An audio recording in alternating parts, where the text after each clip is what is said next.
सरिता भारती आप सभी दर्शकगण का इस चैनल पे हार्दिक अभिनंदन करती हूँ। आज मैं अपने आप को अत्यंत सौभाग्यशाली समझ रही हूँ कि भागवत गीता के रहस्यों को और करीब से जानने का मौका मिल रहा है। चलिए इस धर्म यात्रा में आप लोग भी सहयात्री बनिए। भागवत गीता हिंदू धर्म का एक पवित्र ग्रंथ है। यह महाभारत के भीष्म पर्व का हिस्सा है। इसमें भगवान श्री कृष्ण ने युद्ध से पहले अर्जुन को जो उपदेश दिए थे उन्हें ही गीता कहा जाता है।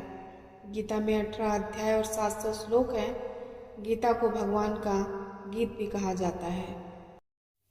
भगवत गीता सिर्फ एक पवित्र पुस्तक नहीं है जिसे हर किसी को पढ़ना चाहिए, बल्कि यह उससे कहीं बढ़कर है। भगवत गीता का एक ऐसी पुस्तक है जो हर किसी को जीवन का पाठ पढ़ाती है। यह हम सभी को एक रास्ता, एक ऐसा मार्ग देती है जिस पर हम चल सकते हैं और जीवन की कठिनाइयों का सामना अत्यंत बुद्धिमत्ता के साथ कर सकते हैं। भगवत गीता पढ़ने से आध्यात्मिक विकास होता है। इसमें संजीवनी शक्ति होती है जो मानसिक स्तर को बढ़ाती है, शांति और समता का अनुभव कराती है।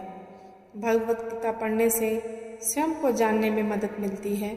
इससे आप अपने अंतरात्मा से जुड़ते हैं और जीवन के महत्वपूर्ण विषयों को समझते हैं। भगवत गीता पढ़ने से मानसिक शांति मिलती है और जीवन की कई परेशानियां दूर होती हैं। भगवत गीता पढ़ने से नकारात्मकता दूर होती है और गृह शांति रहती है। भगवत गीता पढ़ने से दिव्य दृष्टि विकसित होती है और भौतिक संसार के वास्तविक स्वरूप को समझने में मदद मिलती है। भगवत गीता पढ़ने से जन्म, मृत्यु, बुढ़ापा, रोग जैसी समस्याओं को हल करने में मदद मिलती है। भगवत गीता पढ़ने से स्मरण शक्ति और एकाग्रता बढ़ती है। भगवत गीता को जीवन में एक बार जरूर पढ़ना चाहिए।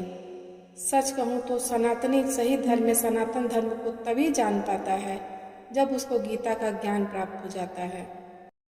तो चलिए भगवान श्री कृष्ण को साक्षी मानकर हम भी भगवत गीता के प्रसाद को अपने जीवन में ग्रहण करते हैं और चलते हैं भगवत गीता के प्रथम अध्याय की तरफ। धृतराष्ट्र ने कहा, हे संजय, धर्म भूमि कुरुक्षेत्र में युद्ध की इच्छा से एकत्र हुए मेरे तथा पांडु के पुत्रों ने क्या किया? तात्पर्य को समझने की कोशिश करते हैं। धर्म क्षेत्र शब्द सार्थक है क्योंकि कुरुक्षेत्र के युद्ध स्थल में अर्जुन के पक्ष में श्री भगवान स्वयं उपस्थित थे। कौरवों के पिता धृतराष्ट्र अपने पुत्रों की विजय की संभावना के विषय में अत्यधिक संदिग्ध थे।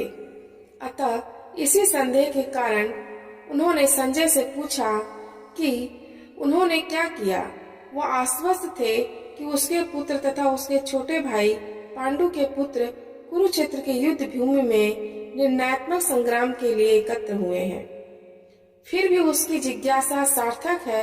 वह नहीं चाहते थे कि भाइयों में कोई समझौता हो। अतः वह युद्ध भूमि में अपने पुत्रों की नियति के विषय में आश्वस्त होना चाह रहे थे। चूंकि इस युद्ध को कुरुक्षेत्र में लड़ा जाना था, जिसका उल्लेख वेदों में स्वर्ग के निवासियों के लिए भी तीर्थ स्थल के रूप में हुआ है। अतः धृतराष्ट्र अत्यंत भयभीत थे कि इस पवित्र स्थल का युद्ध के परिणाम पर न जाने कैसा प्रभाव पड़े। उसे भली भांति ज्ञात था कि इसका प्रभाव अर्जुन तथा पांडु के अन्य पुत्रों पर अत्यंत अनुकूल पड़ेगा, क्योंकि स्वभाव से वे सभी पुण्य आत्मा थे। संजय श्री व्यास के शिष्य थे, अतः उनकी कृपा से संजय धृतराष्ट्र के कक्ष में बैठे बैठे कुरुक्षेत्र के युद्ध स्थल का दर्शन कर सकते थे। इसलिए धृतराष्ट्र ने उनसे युद्ध स्थल की स्थिति के बारे में पूछा। तो संजय ने कहा, हे राजन, पांडु पुत्रों द्वारा सेना की व्यूह रचना देखकर राजा दुर्योधन अपने गुरु के पास गए और उनसे ये शब्द कहे। इस श्लोक का तात्पर्य यह है कि धृतराष्ट्र जन्म से अंधे थे। दुर्भाग्यवश वह आध्यात्मिक दृष्टि से भी वंचित थे। वह यह भी जानते थे कि उन्हीं के समान उनके पुत्र भी धर्म के मामले में अंधे हैं और उन्हें विश्वास था कि वह पांडवों के साथ कभी भी समझौता नहीं कर पाएंगे, क्योंकि पांचों पांडव जन्म से ही पवित्र थे। फिर भी उन्हें तीर्थ स्थान के प्रभाव के विषय में संदेह था। इसलिए संजय युद्ध भूमि की स्थिति के विषय में उनके प्रश्न के मंतव्य को समझ गए, अतः वह निराश राजा को प्रोत्साहित करना चाह रहे थे। संजय धृतराष्ट्र को विश्वास दिला रहे हैं कि उनके पुत्र पवित्र स्थान के प्रभाव में आकर किसी प्रकार का समझौता नहीं करने जा रहे हैं। उन्होंने राजन को बताया कि उनका पुत्र दुर्योधन पांडवों की सेना को देखकर तुरंत अपने सेनापति द्रोणाचार्य को वास्तविक स्थिति से अवगत कराने गए हैं।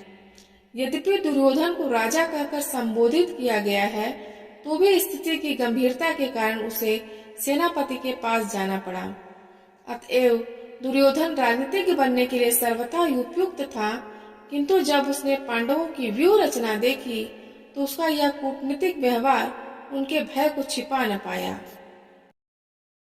3 अनुवाद। हे आचार्य, पांडु पुत्रों की विशाल सेना को देखें, जिसे आपके बुद्धिमान शिष्य द्रुपद के पुत्र ने इतने कौशल से व्यवस्थित किया है। इसका तात्पर्य यह है कि परम राजनीतिज्ञ दुर्योधन महान ब्राह्मण सेनापति द्रोणाचार्य के दोषों को इंगित करना चाहता था। अर्जुन की पत्नी द्रौपदी के पिता राजा द्रुपद के साथ द्रोणाचार्य का कुछ राजनीतिक झगड़ा था। इस झगड़े के फलस्वरूप द्रुपद ने एक महान यज्ञ संपन्न किए, जिससे उन्हें एक ऐसा पुत्र प्राप्त होने का वरदान मिला जो द्रोणाचार्य का वध कर सके। द्रोणाचार्य इसे भली भांति जानते थे, किंतु जब द्रुपद का पुत्र धृष्टद्युम्न युद्ध शिक्षा के लिए उनको सौंपा गया तो द्रोणाचार्य को उन्हें अपने सारे सैनिक रहस्य प्रदान करने में कोई झिझक नहीं। अब धृष्टद्युम्न कुरुक्षेत्र के युद्ध भूमि में पांडवों का पक्ष ले रहे थे और वे द्रोणाचार्य से जो कला सीखी थी उसी के आधार पर उन्होंने वह व्यूह रचना की थी। दुर्योधन ने द्रोणाचार्य इस दुर्बलता की ओर इंगित किया जिससे वह युद्ध में सजग रहे और समझौता न करे। इसके द्वारा वह द्रोणाचार्य को यह भी बताना चाह रहा था कि कहीं वह अपने प्रिय शिष्य पांडवों के प्रति युद्ध में उदारता न दिखा बैठे। विशेष रूप से अर्जुन उनका अत्यंत प्रिय एवं तेजस्वी शिष्य था। दुर्योधन ने यह भी चेतावनी दी कि युद्ध में इस प्रकार की उदारता से हार हो सकती है। श्लोक 4। इस सेना में भीम तथा अर्जुन के समान युद्ध करने वाले अनेक वीर धनुर्धर हैं, यथा महारथी युयुधान, विराट तथा द्रुपद। तात्पर्य यह है कि यद्यपि युद्ध कला में द्रोणाचार्य की महान शक्ति के समक्ष धृष्टद्युम्न महत्वपूर्ण बाधक नहीं था, किंतु ऐसे अनेक योद्धा थे जिनसे भय था। दुर्योधन इन्हें विजय पथ में अत्यंत बाधक बताता है, क्योंकि इनमें से प्रत्येक योद्धा भीम तथा अर्जुन के समान दुर्जेय था। उसे भीम तथा अर्जुन के बल का ज्ञान था, इसलिए वह अन्यों की तुलना इन दोनों से करता है। श्लोक 5। इसका अनुवाद यह है कि इनके साथ ही धृष्टकेतु, चेकितान, काशीराज, पुरुजित, कुंतीभोज तथा श्राव्य जैसे महान शक्तिशाली योद्धा भी हैं। पराक्रमी युधामन्यु, अत्यंत शक्तिशाली उत्तमौजा, सुभद्रा का पुत्र तथा द्रौपदी के पुत्र, ये सभी महारथी हैं। किंतु हे ब्राह्मण श्रेष्ठ, आपकी सूचना के लिए मैं अपनी सेना के उन नायकों के विषय में बताना चाहूंगा जो मेरी सेना को संचालित करने में विशेष रूप से निपुण हैं। मेरी सेना में स्वयं आप, भीष्म, कर्ण, कृपाचार्य, अश्वत्थामा, विकर्ण तथा सोमदत्त का पुत्र भूरिश्रवा आदि हैं, जो युद्ध में सदैव विजयी रहे हैं। इसका तात्पर्य यह है कि दुर्योधन उन अद्वितीय युद्ध वीरों का उल्लेख करता है जो सदैव विजयी होते रहे हैं। विकर्ण दुर्योधन का भाई है, अश्वत्थामा द्रोणाचार्य के पुत्र हैं और सोमदत्ती या भूरिश्रवा ब्राह्मणों के राजा का पुत्र है। कर्ण अर्जुन का सौतेला भाई है, क्योंकि वह कुंती के गर्भ से राजा पांडु के साथ विवाहित होने से पूर्व उत्पन्न हुए थे। ऐसे अन्य अनेक वीर भी हैं जो मेरे लिए अपना जीवन त्याग करने के लिए उद्यत हैं। वे विविध प्रकार के हथियारों से सुसज्जित हैं और युद्ध विद्या में निपुण हैं। यहाँ अन्यों का मतलब जयद्रथ, कृतवर्मा तथा शल्य के संबंध से है। वे सब दुर्योधन के लिए अपने प्राणों की आहुति देने के लिए तैयार रहते थे। दूसरे शब्दों में यह पूर्व निश्चित है कि वे अब पापी दुर्योधन के दल में सम्मिलित होने के कारण कुरुक्षेत्र के युद्ध में मारे जाएंगे। निसंदेह अपने मित्रों की संयुक्त शक्ति के कारण दुर्योधन अपनी विजय के प्रति आश्वस्त था। हमारी शक्ति अपरिमेय है और हम सब पितामह द्वारा भली भांति संरक्षित हैं, जबकि पांडवों की शक्ति भीम द्वारा भली भांति संरक्षित होकर भी सीमित है। यहाँ पर दुर्योधन ने तुलनात्मक शक्ति का अनुमान प्रस्तुत किया है। वह सोचता है कि अत्यंत अनुभवी सेना नायक भीष्म पितामह के द्वारा विशेष रूप से संरक्षित होने के कारण उसकी सशस्त्र सेनाओं की शक्ति अपरिमेय है। दूसरी ओर पांडवों की सेनाएं सीमित है, क्योंकि उनकी सुरक्षा एक कम अनुभवी नायक भीम द्वारा की जा रही है, जो भीष्म की तुलना में नगण्य है। दुर्योधन सदैव भीम से ईर्ष्या करता था, क्योंकि वह जानता था कि यदि उसकी मृत्यु कभी भी हुई तो वह भीम के द्वारा ही होगी, किंतु साथ ही उसे दृढ़ विश्वास था कि भीष्म की उपस्थिति में उसकी विजय निश्चित है, क्योंकि भीष्म कहीं अधिक उत्कृष्ट सेनापति है। वह युद्ध में विजयी होगा, यह उसका दृढ़ निश्चय था। सैन्य व्यूह में अपने अपने मोर्चों पर खड़े रहकर आप सभी भीष्म पितामह को पूरी सहायता दें। पिता के शौर्य की प्रशंसा करने के बाद दुर्योधन ने सोचा कि कहीं अन्य योद्धा यह न समझ लें कि उन्हें कम महत्व दिया जा रहा है। अतः दुर्योधन ने अपने सहज कूटनीतिक ढंग से स्थिति संभालने के उद्देश्य से उपयुक्त शब्द कहे। उसने बलपूर्वक कहा कि भीष्मदेव निसंदेह महानतम योद्धा हैं, किंतु अब वे वृद्ध हो चुके हैं। अतः प्रत्येक सैनिक को चाहिए कि चारों ओर से उनकी सुरक्षा का विशेष ध्यान रखें। हो सकता है वे किसी एक दिशा में युद्ध करने में लग जाएं और शत्रु इस व्यस्तता का लाभ उठा ले। अतः यह आवश्यक है कि अन्य योद्धा मोर्चों पर अपनी अपनी स्थिति पर अडिग रहें और शत्रु को व्यूह न तोड़ने दें। दुर्योधन को पूर्ण विश्वास था कि कुरुओं की विजय भीष्मदेव की उपस्थिति पर निर्भर है। उसे युद्ध में भीष्मदेव तथा द्रोणाचार्य के पूर्ण सहयोग की आशा थी, क्योंकि वह अच्छी तरह जानता था कि इन दोनों ने उस समय एक शब्द भी नहीं कहा था जब अर्जुन की पत्नी द्रौपदी को असहाय अवस्था में भरी सभा में नग्न किया जा रहा था, और जब उसने उनसे न्याय की भीख मांगी थी। यह जानते हुए कि इन दोनों सेनापतियों के मन में पांडवों के लिए स्नेह था, दुर्योधन को आशा था कि वे इस स्नेह को उसी तरह त्याग देंगे जिस तरह उन्होंने दूत क्रीड़ा के अवसर पर किया था। तब कुरुवंश के वयोवृद्ध परम प्रतापी एवं वृद्ध पितामह ने सिंह गर्जना की सी ध्वनि करने वाले अपने शंख को उच्च स्वर से बजाया, जिससे दुर्योधन को हर्ष हुआ। कुरुवंश के वयोवृद्ध पितामह अपने पौत्र दुर्योधन का मनोभाव जान गए और उसके प्रति अपनी स्वाभाविक दयावश उन्होंने उसे प्रसन्न करने के लिए अत्यंत उच्च स्वर से अपना शंख बजाया, जो उनके सिंह के समान स्थिति के अनुरूप था। अप्रत्यक्ष रूप से संघ के द्वारा प्रतीकात्मक ढंग से उन्होंने अपने हताश पौत्र दुर्योधन को बता दिया कि उन्हें युद्ध में विजय की आशा नहीं है, क्योंकि दूसरे पक्ष में साक्षात भगवान श्री कृष्ण है। फिर भी युद्ध का मार्गदर्शन करना उनका कर्तव्य था और इस संबंध में वे कोई कसर नहीं रखेंगे। तत्पश्चात शंख, नगाड़े, बिगुल, तुरही तथा सिंह सहसा एक साथ बज उठे। वह संवेद स्वर अत्यंत कोलाहलपूर्ण था। दूसरी ओर से श्वेत घोड़ों द्वारा खींचे जाने वाले विशाल रथ पर आसीन कृष्ण तथा अर्जुन ने अपने अपने दिव्य शंख बजाए। भीष्म देव द्वारा बजाए गए शंख की तुलना में कृष्ण तथा अर्जुन के शंखों को दिव्य कहा गया है। दिव्य शंखों के नाद से यह सूचित हो रहा था कि दूसरे पक्ष की विजय की कोई आशा न थी, क्योंकि कृष्ण पांडवों के पक्ष में थे।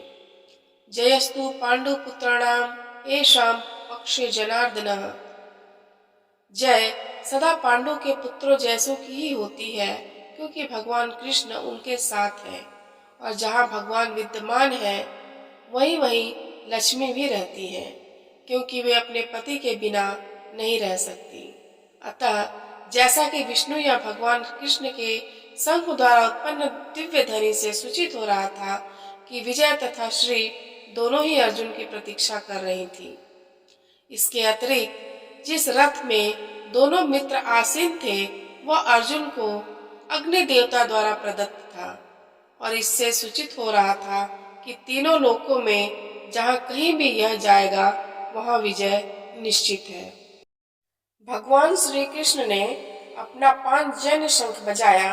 अर्जुन ने देवदत्त शंख तथा अति भोजी एवं अति मानवीय कार्य करने वाले भीम ने पौंड्र नामक भयंकर शंख बजाया। इस श्लोक में भगवान कृष्ण को ऋषिकेश कहा गया है क्योंकि वे ही समस्त इंद्रियों के स्वामी हैं। सारे जीव उनके भिन्नांश हैं, अतः जीवों की इंद्रियां भी उनकी इंद्रियों के अंश हैं। भगवान समस्त जीवों के हृदय में स्थित होकर उनकी इंद्रियों का निर्देशन करते हैं, किंतु वे इस तरह निर्देशन करते हैं कि जीव उनकी शरण ग्रहण कर लें, और विशुद्ध भक्त की इंद्रियों का तो वे प्रत्यक्ष निर्देशन करते हैं। यहाँ कुरुक्षेत्र के युद्ध भूमि में भगवान श्री कृष्ण अर्जुन की दिव्य इंद्रियों का निर्देशन करते हैं, इसलिए उनको ऋषिकेश कहा गया है। भगवान के विविध विविध कार्यों के अनुसार उनके भिन्न भिन्न नाम हैं। उदाहरणार्थ इनका एक नाम मधुसूदन है क्योंकि उनके मधु नाम के असुर को मारा था। वे गौओं तथा इंद्रियों को आनंद देने के कारण गोविंद कहलाते हैं। वसुदेव के पुत्र होने के कारण इनका नाम वासुदेव है। देवकी को माता के रूप में स्वीकार करने के कारण इनका नाम देवकी नंदन है। वृंदावन में यशोदा के साथ बाल लीला के कारण ये यशोदा नंदन है। अपने मित्र अर्जुन का सारथी बनने के कारण पार्थ सारथी है। इसी प्रकार उनका एक नाम ऋषिकेश है क्योंकि उन्होंने कुरुक्षेत्र के युद्ध स्थल में अर्जुन का निर्देशन किया। इस श्लोक में अर्जुन को धनंजय कहा गया है क्योंकि जब इनके बड़े भाई को विभिन्न यज्ञ संपन्न करने के लिए धन की आवश्यकता हुई थी तो उसे प्राप्त करने में इन्होंने सहायता की थी। इसी प्रकार भीम वृकोदर कहलाते हैं क्योंकि जैसे वे अधिक खाते हैं उसी प्रकार वे अति मानवीय कार्य करने वाले हैं, जैसे हिडिंबासुर का वध। अतः पांडवों के पक्ष में श्री कृष्ण इत्यादि विभिन्न व्यक्तियों द्वारा विशेष प्रकार के शंखों का बजाया जाना युद्ध करने वाले सैनिकों के लिए अत्यंत प्रेरणादायक था। विपक्ष में ऐसा कुछ न था, न तो परम निर्देशक भगवान श्री कृष्ण थे, न ही भाग्य की देवी श्री थी। अतः युद्ध में उनकी पराजय पूर्व निश्चित थी। शंखों की ध्वनि मानो यही संदेश दे रही थी। संजय धृतराष्ट्र से कहते हैं, हे राजन, कुंती पुत्र राजा युधिष्ठिर ने अपना अनंत विजय नामक शंख बजाया तथा नकुल और सहदेव ने सुघोष एवं मणिपुष्पक शंख बजाए। महाधनुर्धर काशीराज, परम योद्धा शिखंडी, धृष्टद्युम्न, विराट, अजय सात्यकी, द्रुपद, द्रौपदी के पुत्र तथा सुभद्रा के महाबाहु पुत्र आदि सबों ने अपने अपने शंख बजाए। संजय ने राजा धृतराष्ट्र को अत्यंत चतुराई से यह बताया कि पांडु के पुत्रों को धोखा देने तथा राज सिंहासन पर अपने पुत्रों को आसीन कराने की यह अविवेकपूर्ण नीति श्लाघनीय नहीं थी। लक्षणों से पहले से ही यह सूचित हो रहा था कि इस महायुद्ध में सारा कुरुवंश मारा जाएगा। भीष्म पितामह से लेकर अभिमन्यु तथा अन्य पौत्रों तक विश्व के अनेक देशों के राजाओं समेत उपस्थित सारे के सारे लोगों का विनाश निश्चित था। यह सारी दुर्घटना राजा धृतराष्ट्र के कारण होने जा रही थी क्योंकि उसने अपने पुत्रों की कुनीति को प्रोत्साहन दिया था। इन विभिन्न शंखों की ध्वनि कोलाहलपूर्ण बन गई, जो आकाश तथा पृथ्वी को शब्दायमान करती हुई धृतराष्ट्र के पुत्रों के हृदय को विदीर्ण करने लगी। इसका तात्पर्य यह है कि जब भीष्म तथा दुर्योधन के पक्ष के अन्य वीरों ने अपने अपने शंख बजाए तो पांडवों के हृदय विदीर्ण नहीं हुए, ऐसा उल्लेख नहीं मिलता, किंतु इस विशिष्ट श्लोक में कहा गया है कि पांडव पक्ष के शंखनाद से धृतराष्ट्र के पुत्रों के हृदय विदीर्ण हो गए। इसका कारण स्वयं पांडव और भगवान कृष्ण में उनका विश्वास है। परमेश्वर की शरण ग्रहण करने वाले को किसी प्रकार का भय नहीं रह जाता, चाहे वह कितने ही विपत्ति में क्यों न हो। उस समय हनुमान से अंकित ध्वजा लगे रथ पर आसीन पांडु पुत्र अर्जुन अपना धनुष उठाकर तीर चलाने के लिए उद्यत हुए। हे राजन, धृतराष्ट्र के पुत्रों को व्यूह में खड़ा देखकर अर्जुन ने श्री कृष्ण से ये वचन कहे। युद्ध प्रारंभ होने ही वाला था। उपयुक्त कथन से ज्ञात होता है कि पांडवों की सेना की अप्रत्याशित व्यवस्था से धृतराष्ट्र के पुत्र बहुत ही निरुत्साहित थे, क्योंकि युद्ध भूमि में पांडवों का निर्देशन भगवान श्री कृष्ण के आदेशानुसार हो रहा था। अर्जुन की ध्वजा पर हनुमान का चिन्ह भी विजय का सूचक है, क्योंकि हनुमान ने राम तथा रावण युद्ध में राम की सहायता की थी, जिससे राम विजयी हुए थे। इस समय अर्जुन की सहायता के लिए उनके रथ पर राम तथा हनुमान दोनों उपस्थित थे। भगवान कृष्ण साक्षात राम है और जहाँ भी राम रहते हैं वहाँ उनका नित्य सेवक हनुमान होते हैं तथा उनकी नित्य संगनी वैभव की देवी सीता उपस्थित रहती हैं। अतः अर्जुन के लिए किसी भी शत्रु से भय का कोई कारण नहीं था। इससे भी अधिक इंद्रियों के स्वामी भगवान कृष्ण निर्देश देने के लिए साक्षात उपस्थित थे। इस प्रकार अर्जुन को युद्ध करने के मामले में सारा सब परामर्श प्राप्त था। ऐसी स्थितियों में जिनकी व्यवस्था भगवान ने अपने शाश्वत भक्त के लिए की थी, निश्चित विजय के लक्षण स्पष्ट थे। अर्जुन ने कहा, हे अच्युत, कृपा करके मेरा रथ दोनों सेनाओं के बीच ले चले, जिससे मैं यहाँ उपस्थित युद्ध की अभिलाषा रखने वालों को और शस्त्रों की इस महान परीक्षा में जिनसे मुझे संघर्ष करना है उन्हें देख सकूं। यद्यपि श्री कृष्ण साक्षात श्री भगवान हैं, किंतु वे कृपावश अपने मित्र की सेवा में लगे हुए थे। वे अपने भक्तों पर स्नेह दिखाने में कमी नहीं चूकते, इसलिए अर्जुन ने उन्हें अच्युत कहा है। सारथी रूप में उन्हें अर्जुन की आज्ञा का पालन करना था और उन्होंने इसमें कोई संकोच नहीं किया, अतः उन्हें अच्युत कहकर संबोधित किया गया। यद्यपि उन्होंने अपने भक्त का सारथी पद स्वीकार किया था, किंतु इससे उनकी परम स्थिति अक्षुण्ण बनी रही। प्रत्येक परिस्थिति में वे इंद्रियों के स्वामी श्री भगवान हरिकेश हैं। भगवान तथा उनके सेवक का संबंध अत्यंत मधुर एवं दिव्य होता है। सेवक स्वामी की सेवा करने के लिए सदैव उद्यत रहता है और भगवान भी भक्त की कुछ न कुछ सेवा करने की कोशिश में रहते हैं। वे इसमें विशेष आनंद का अनुभव करते हैं कि वे स्वयं आज्ञादाता न बने, अपितु उनके शुद्ध भक्त उन्हें आज्ञा दें। चूंकि वे स्वामी हैं, अतः सभी लोग उनके आज्ञा पालक हैं और उनके ऊपर उनको आज्ञा देने वाला कोई नहीं है।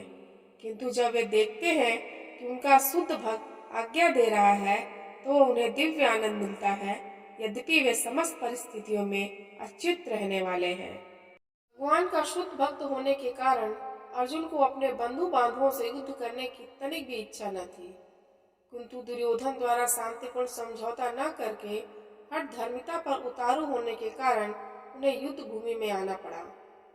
अतः वह यह जानने के लिए कि अत्यंत उत्सुक थे युद्ध भूमि में कौन कौन से अग्रणी व्यक्ति उपस्थित हैं। यद्यपि युद्ध भूमि में शांति प्रयासों का कोई प्रश्न नहीं उठता, तो भी वह उन्हें फिर से देखना चाह रहे थे और यह देखना चाह रहे थे कि वे इस अवांछित युद्ध पर किस हद तक तुले हुए हैं।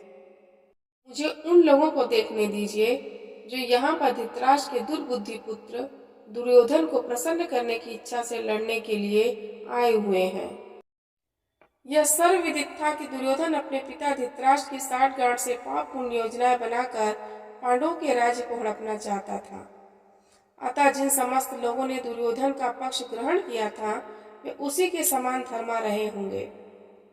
अर्जुन युद्ध प्रारंभ होने के पूर्व यह तो जान ही लेना चाहते थे कि कौन कौन से लोग आए हुए हैं, किंतु उनके समक्ष समझौता प्रस्ताव रखने की उनकी कोई योजना नहीं थी। यह भी तथ्य था कि वह उनकी शक्ति का, जिसका उन्हें सामना करना था, अनुमान लगाने की दृष्टि से उन्हें देखना चाह रहे थे।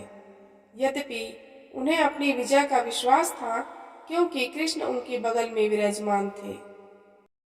संजय ने कहा, हे भरतवंशी, अर्जुन द्वारा इस प्रकार संबोधित किए जाने पर भगवान कृष्ण ने दोनों दलों के बीच में उस उत्तम रथ को लाकर खड़ा कर दिया।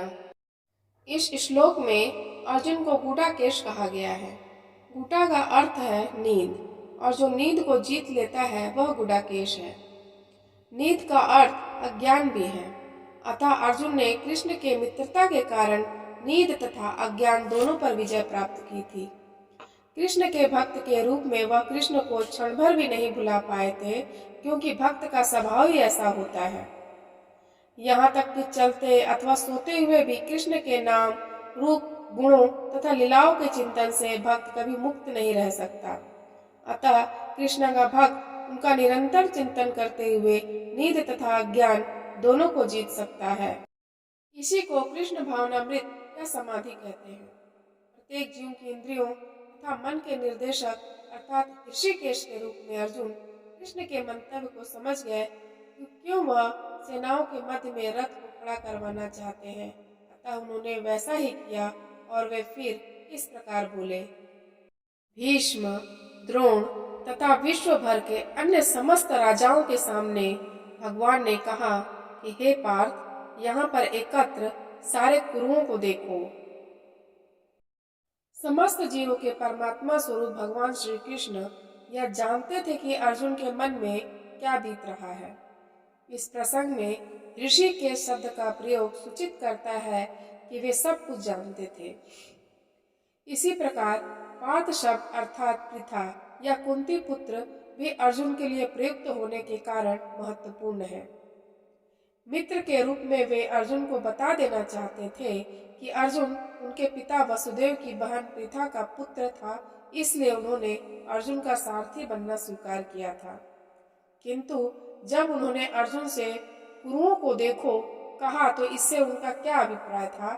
क्या अर्जुन वहीं पर रुककर युद्ध करना नहीं चाहते थे? कृष्ण को अपनी बुआ पृथा के पुत्र से कभी भी ऐसी आशा नहीं थी।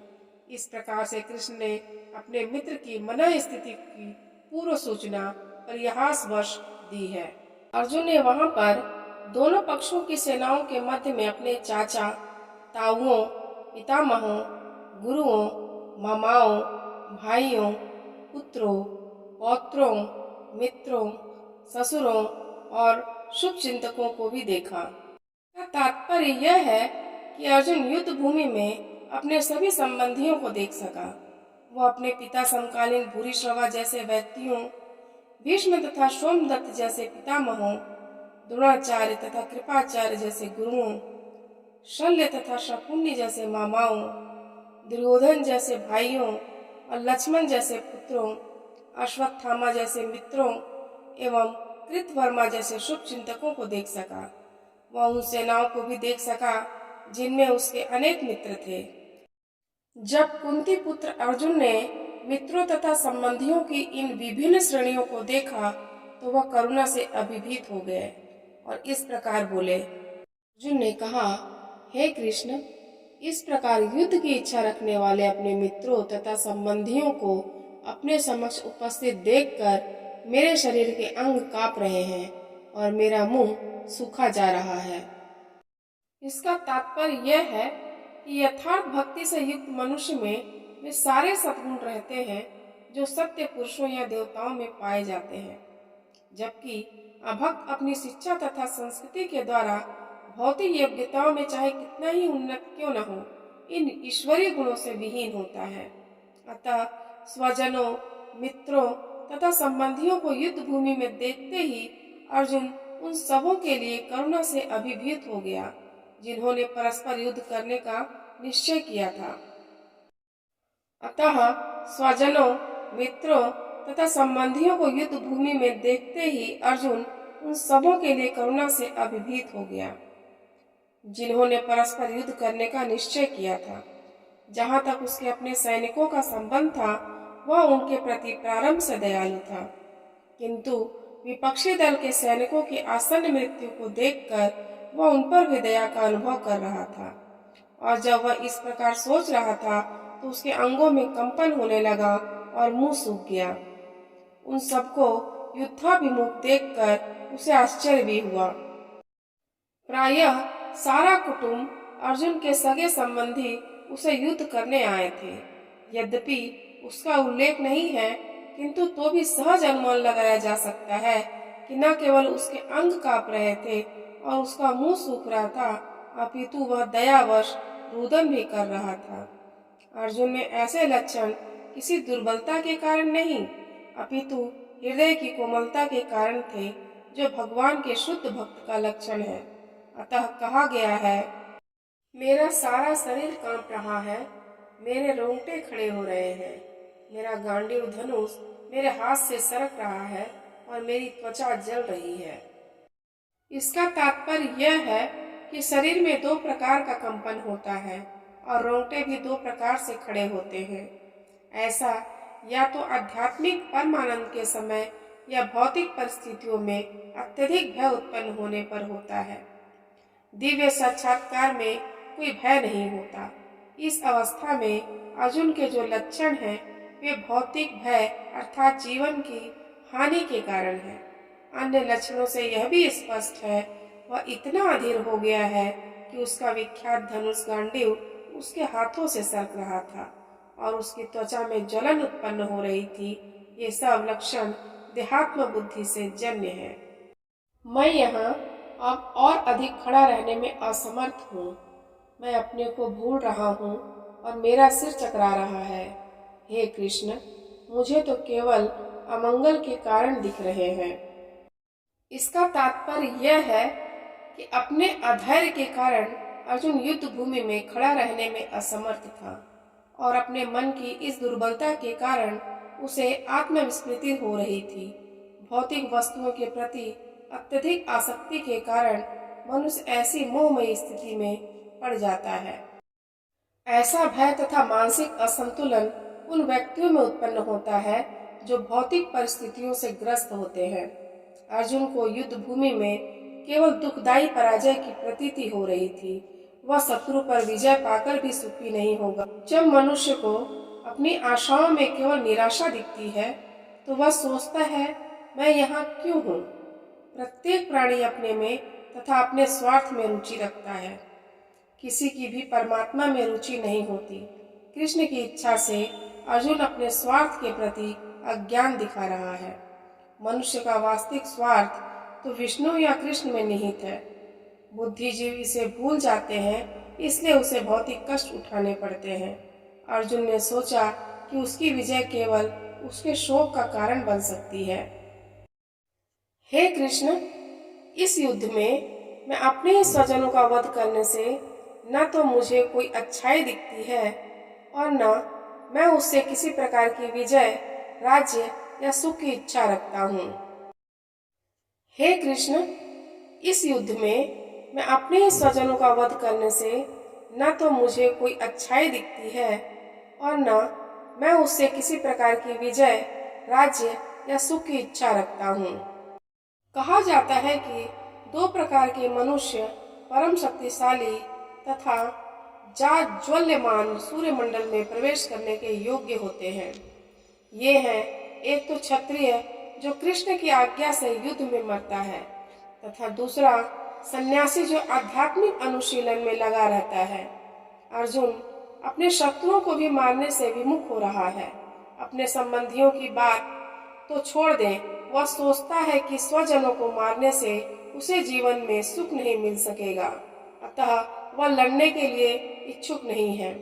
जिस प्रकार की भूख न लगने पर कोई भोजन बनाने को तैयार नहीं होता, उसने तो वन जाने का निश्चय कर लिया है, जहाँ वह एकांत में निराशापूर्ण जीवन काट सके। किंतु क्षत्रिय होने के नाते उसे अपने जीवन निर्वाह के लिए राज्य चाहिए, क्योंकि क्षत्रिय कोई अन्य कार्य नहीं कर सकता। किंतु अर्जुन के पास राज्य कहाँ है? उसके लिए तो राज्य प्राप्त करने का एकमात्र अवसर यह है कि वह अपने बंधु बांधुओं से लड़कर अपने पिता के राज्य का उत्तराधिकार प्राप्त कर सके, जिससे वह करना नहीं चाह रहा है। इसलिए वह अपने को जंगल में एकांतवास करके निराशा का एकांत जीवन बिताने के योग्य समझता है। हे गोविंद, हमें राज्य, सुख अथवा इस जीवन से क्या लाभ, क्योंकि जिन सारे लोगों के लिए हम उन्हें चाहते हैं वही इस युद्ध भूमि में खड़े हैं। हे मधुसूदन, जब गुरुजन, पितृगण, पुत्रगण, पितामह, मामा, ससुर, पौत्रगण, साले तथा अन्य सारे संबंधी अपना धन और प्राण देने के लिए तत्पर हैं और मेरे समक्ष खड़े हैं, तो फिर मैं इन सबको क्यों मानना चाहूँगा, भले ही वे मुझे क्यों न मार डालें। हे जीवों के पालक, मैं इन सबों से लड़ने को तैयार नहीं, भले ही बदले में मुझे तीनों लोग क्यों न मिलते हों। इस पृथ्वी की तो बात ही छोड़ दे। भला धृतराष्ट्र के पुत्रों को मारकर हमें कौन सी प्रसन्नता मिलेगी। तात्पर्य यह है कि अर्जुन ने भगवान कृष्ण को गोविंद कहकर संबोधित किया, क्योंकि वे गौओं तथा इंद्रियों की समस्त प्रसन्नता के विषय हैं। इस विशिष्ट शब्द का प्रयोग करके अर्जुन संकेत करता है कि कृष्ण यह समझें कि अर्जुन की इंद्रियां कैसे तृप्त होंगी, किंतु गोविंद हमारी इंद्रियों को तुष्ट करने के लिए नहीं है।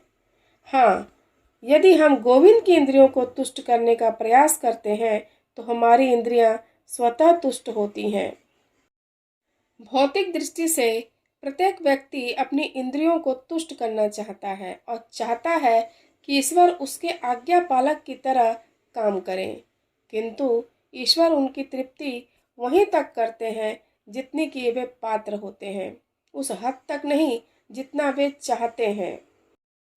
किंतु जब कोई इसके विपरीत मार्ग ग्रहण करता है, अर्थात जब वह अपनी इंद्रियों की तृप्ति की चिंता न करके गोविंद की इंद्रियों की तुष्टि करने का प्रयास करता है, तो गोविंद की कृपा से जीव की सारी इच्छाएं पूर्ण हो जाती हैं।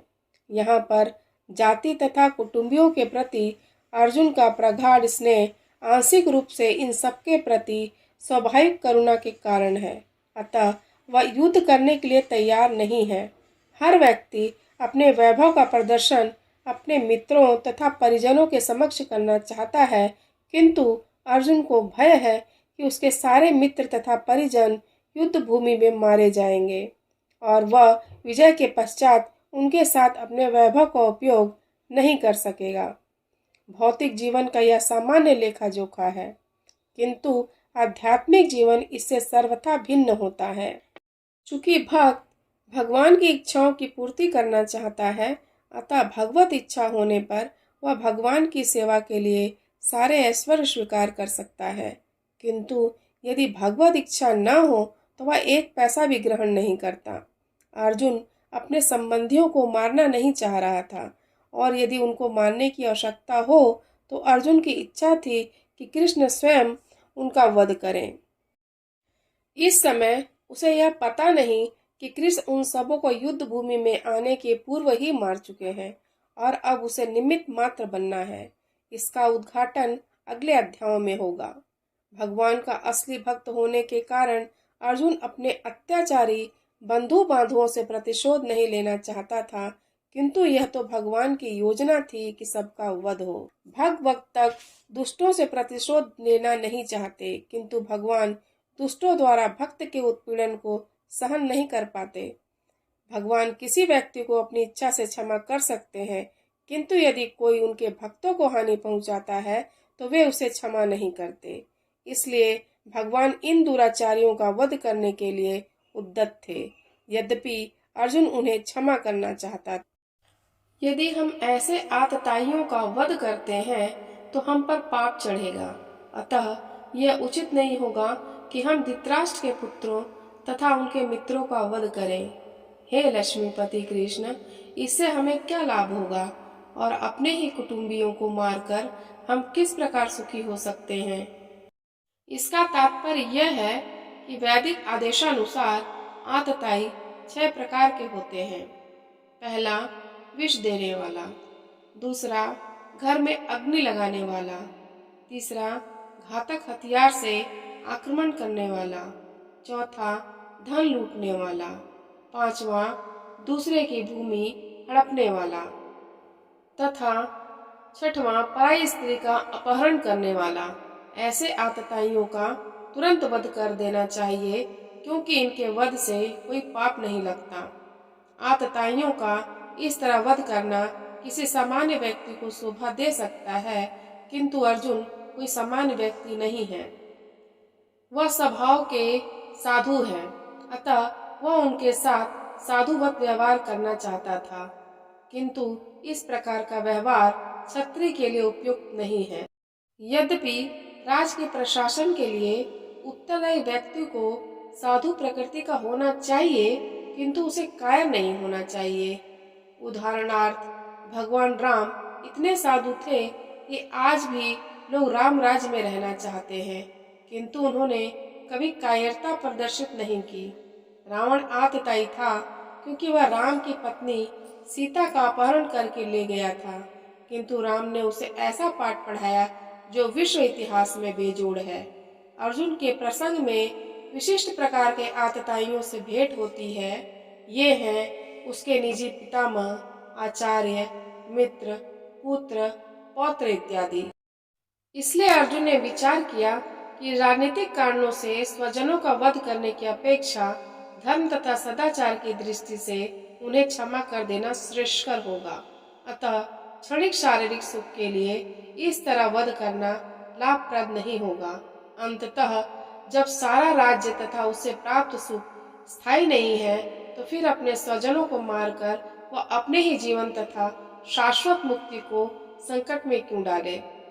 अर्जुन द्वारा कृष्ण को माधव तथा लक्ष्मीपति के रूप में संबोधित करना भी सार्थक है। वह लक्ष्मीपति कृष्ण को यह बताना चाह रहा था कि वे उसे ऐसा काम करने के लिए प्रेरित न करें जिससे अनिष्ट हो, किंतु कृष्ण कभी भी किसी का अनिष्ट नहीं चाहते, भक्तों का तो कदापि नहीं।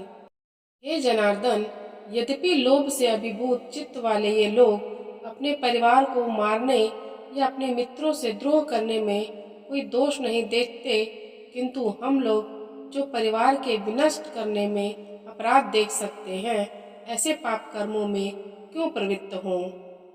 का तात्पर्य यह है कि क्षत्रिय से यह आशा नहीं की जाती कि वह अपने पक्षी दल द्वारा युद्ध करने या जुआ खेलने का आमंत्रण दिए जाने पर मना करे। ऐसी अनिवार्यता में अर्जुन लड़ने से नकार नहीं सकता, क्योंकि उसको दुर्योधन के दल ने ललकारा था। इस प्रसंग में अर्जुन ने विचार किया कि हो सकता है कि दूसरा पक्ष इस ललकार के परिणामों के प्रति अनभिज्ञ हो, किंतु अर्जुन को तो दुष्परिणाम दिखाई पड़ रहे थे, अतः वह इस ललकार को स्वीकार नहीं कर सकता। यदि परिणाम अच्छा हो तो कर्तव्य वस्तुतः पालनीय है, किंतु यदि परिणाम विपरीत हो तो हम उसके लिए बाध्य नहीं होते। इन पक्ष विपक्षों पर विचार करके अर्जुन ने युद्ध न करने का निश्चय किया।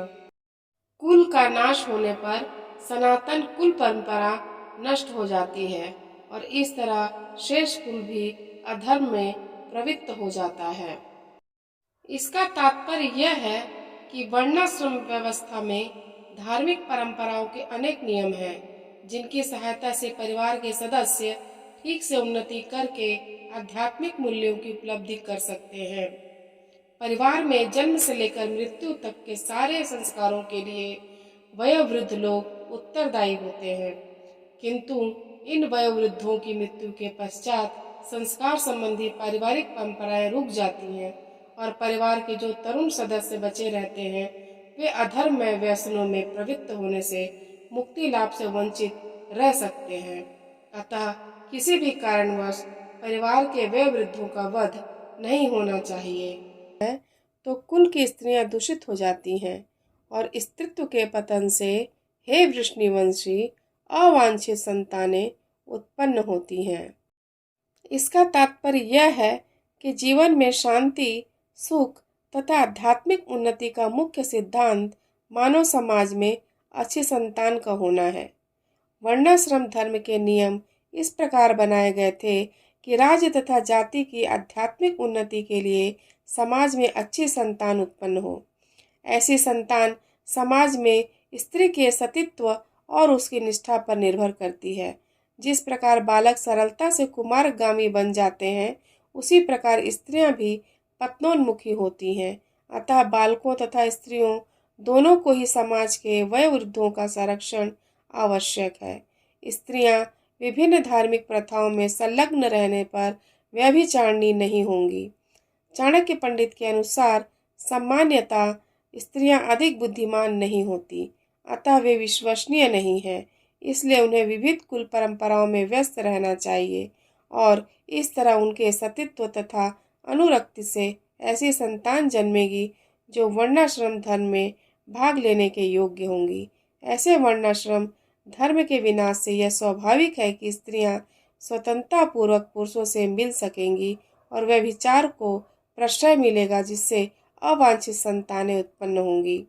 निठल्ले लोग भी समाज में व्यभिचार को प्रेरित करते हैं और इस तरह अवांछित बच्चों की बाढ़ आ जाती है जिससे मानव जाति पर युद्ध और महामारी का संकट छा जाता है। अवांछित संतानों की वृद्धि से निश्चय ही परिवार के लिए तथा पारिवारिक परंपरा को विनष्ट करने वालों के लिए नारकीय जीवन उत्पन्न होता है। ऐसे पतित कुलों के पितर गिर जाते हैं क्योंकि उन्हें जल तथा पिंड दान देने की क्रियाएं समाप्त हो जाती हैं। इसका तात्पर्य यह है कि सकाम कर्म के विधि विधानों के अनुसार कुल के पितरों को समय समय पर जल तथा पिंड दान दिया जाना चाहिए। यह दान विष्णु पूजा द्वारा किया जाता है क्योंकि विष्णु को अर्पित भोजन के उच्छिष्ट भाग यानी प्रसाद के खाने से सारे पाप कर्मों से उद्धार हो जाता है। कभी कभी पितरगण विविध प्रकार के पाप कर्मों से ग्रस्त हो सकते हैं और कभी कभी उनमें से कुछ को स्थूल शरीर प्राप्त न हो सकने के कारण उन्हें प्रेतों के रूप में सूक्ष्म शरीर धारण करने के लिए बाध्य होना पड़ता है। अतः जब वंशजों द्वारा पितरों को बचा प्रसाद अर्पित किया जाता है तो उनका प्रेत योनि या अन्य प्रकार के दुखमय जीवन से उद्धार होता है। पितरों को इस तरह की सहायता पहुंचाना कुल परंपरा है और जो लोग भक्ति का जीवन यापन नहीं करते उन्हें अनुष्ठान करने होते हैं। केवल भक्ति करने से मनुष्य सैकड़ों क्या हजारों पितरों को ऐसे संकटों से उबार सकता है। जो पुरुष अन्य समस्त कर्तव्यों को त्याग कर मुक्ति के दाता मुकुंद के चरण कमलों की शरण ग्रहण करता है और इस पथ पर गंभीरता पूर्वक चलता है, वह देवताओं, मुनियों, सामान्य जीवों, स्वजनों, मनुष्यों या पितरों के प्रति अपने कर्तव्य या ऋण से मुक्त हो जाता है। श्री भगवान की सेवा करने से ऐसे दायित्व अपने आप पूरे हो जाते हैं। जो लोग कुल परंपरा को विनष्ट करते हैं और इस तरह अवांछित संतानों को जन्म देते हैं, उनके दुष्कर्मों से समस्त प्रकार की सामुदायिक योजनाएं तथा पारिवारिक कल्याण कार्य विनष्ट हो जाते हैं। अर्थात सनातन धर्म या वर्णाश्रम धर्म द्वारा निर्धारित मानव समाज के चारों वर्णों के लिए सामुदायिक योजनाएं तथा पारिवारिक कल्याण कार्य इसलिए नियोजित है कि मनुष्य चरम मोक्ष प्राप्त कर सके। अतः समाज के अनुत्तरदायी नायकों द्वारा सनातन धर्म परंपरा के विखंडन से उस समाज में अव्यवस्था फैलती है। फलस्वरूप लोग जीवन के उद्देश्य विष्णु को भूल जाते हैं। ऐसे नायक अंधे कहलाते हैं और जो लोग इनका अनुगमन करते हैं वे निश्चय ही कुव्यवस्था की ओर अग्रसर होते हैं। हे प्रजापालक कृष्ण, मैंने गुरु परंपरा से सुना है कि जो लोग कुल धर्म का विनाश करते हैं वे सदैव नरक में वास करते हैं। हे प्रजापालक कृष्ण, मैंने गुरु परंपरा से सुना है कि जो लोग कुल धर्म का विनाश करते हैं वे सदैव नरक में वास करते हैं। कितने आश्चर्य की बात है कि हम सब जघन्य पाप कर्म करने के लिए उद्यत हो रहे हैं। राज्य सुख भोगने की इच्छा से प्रेरित होकर हम अपने ही संबंधियों को मारने पर तुले हैं। इसका तात्पर्य यह है कि स्वार्थ के वशीभूत होकर मनुष्य अपने सगे भाई, बाप या माँ के वध जैसे पाप कर्मों में प्रवृत्त हो सकता है। विश्व के इतिहास में ऐसे अनेक उदाहरण मिलते हैं, किंतु भगवान का साधु भक्त होने के कारण अर्जुन सदाचार के प्रति जागरूक है, अतः वह ऐसे कार्यों से बचने का प्रयत्न करता है।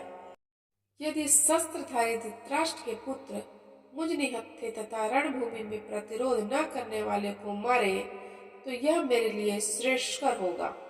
इसका तात्पर्य यह है कि क्षत्रियों के युद्ध नियमों के अनुसार ऐसी प्रथा है कि निहत्थे तथा विमुख शत्रु पर आक्रमण न किया जाए, किंतु अर्जुन ने निश्चय किया कि शत्रु भले ही इस विषम अवस्था में उस पर आक्रमण कर दे, किंतु वह युद्ध नहीं करेगा। उसने इस पर विचार नहीं किया कि दूसरा दल युद्ध करने के लिए कितना उद्यत है। इन सब लक्षणों का कारण उसकी दयालुता है, जो भगवान के महान भक्त होने के कारण उत्पन्न हुई। संजय ने कहा, युद्ध भूमि में इस प्रकार कहकर अर्जुन ने अपना धनुष तथा बाण एक ओर रख दिया और शोक संतप्त चित्त से रथ के आसन पर बैठ गया। यदि मेरा प्रस्तुतिकरण अच्छा लगा हो तो वीडियो को लाइक कर दीजिएगा, चैनल सब्सक्राइब कर दीजिएगा, बेल आइकन प्रेस कर दीजिएगा ताकि अगला अध्याय डालने पर आप उसका श्रवण कर सकें। वीडियो में बने रहने के लिए आप लोगों का बहुत बहुत धन्यवाद।